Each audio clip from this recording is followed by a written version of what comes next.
Praise the lord. దేవుని నామమున మీ అందరికీ నా వందనాలు. ఈరోజు దేవుని వాగ్దానం కీర్తనల గ్రంథము 34వ అధ్యాయము 7వ వచనము. యెహోవా యందు భయభక్తులు గలవారి చుట్టూ ఆయన దూత కావలి ఉండి వారిని రక్షించును. ఆమేన్.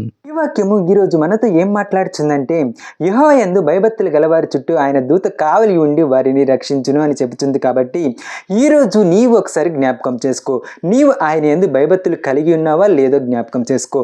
నీవు ఈరోజు ఆయన యందు భయభక్తులు కలిగి ఉన్నట్లయితే ఆయన దూత నిన్ను ఎల్లవేళలా కావలి కాస్తుంది అని చెబుతున్నారు. అంటే నీవు ఎటువంటి పొజిషన్లో ఉన్నా, అంటే నీవు ఇరుకులో ఉన్నా, శ్రమలో ఉన్నా, ఇబ్బందిలో ఉన్నా కూడా ఆయన దూత నిన్ను కావలి కాసి నిన్ను రక్షిస్తుంది అని చెబుతున్నారు. కాబట్టి నీవు ఎటువంటి పొజిషన్లో ఉన్నావు ఒకసారి జ్ఞాపకం చేసుకొని, నీవు చెడ్డ మార్గంలో ఉన్నట్లయితే ఈ రోజు నుంచైనా దేవునికి లోబడి దేవుని మార్గంలో దేవునికి భయపడుతూ నీవు జీవించిన వాడివైతే ఆయన దూత నీకు కావలి ఉండి నిన్ను రక్షిస్తుంది అని చెబుతున్నారు. కాబట్టి నమ్మి విశ్వసించిన వాడివైతే ప్రార్థన చేసి విశ్వాసంతో ఉండు. హల్లెలూయా.